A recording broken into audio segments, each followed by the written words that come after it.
Sa video na to, susubukan natin mag-buffet sa Fresh Soler North.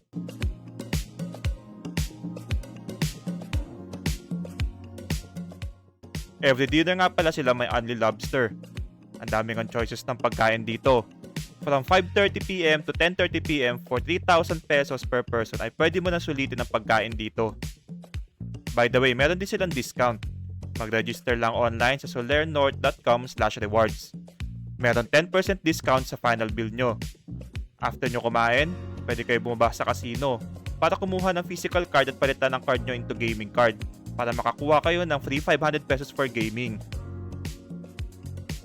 Pwede din kayo mag-request ng baked lobster. Sabihin lang dun sa chef na nandun sa may buffet. Pwede din kayo mag-request ng iba't ibang klase ng pasta basta magsabi lang, huwag kayong mahiya.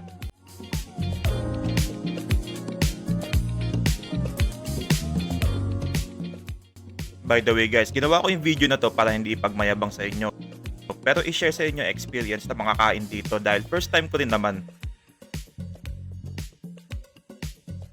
Sa sobrang dami nga ng food choices ay di ko na nakain lahat. Pwede din kayo manghingi ng drinks tulad ng Coke and Jack Daniels, tapos Absolute and Sprite Vodka, Moscato. Marami silang klase ng drinks. Sabihin lang dun sa may counter sa buffet.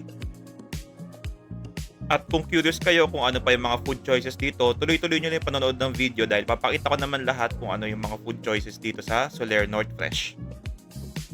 Salamat sa panonood ng video na to and sana makakain din kayo dito for a once in a lifetime experience.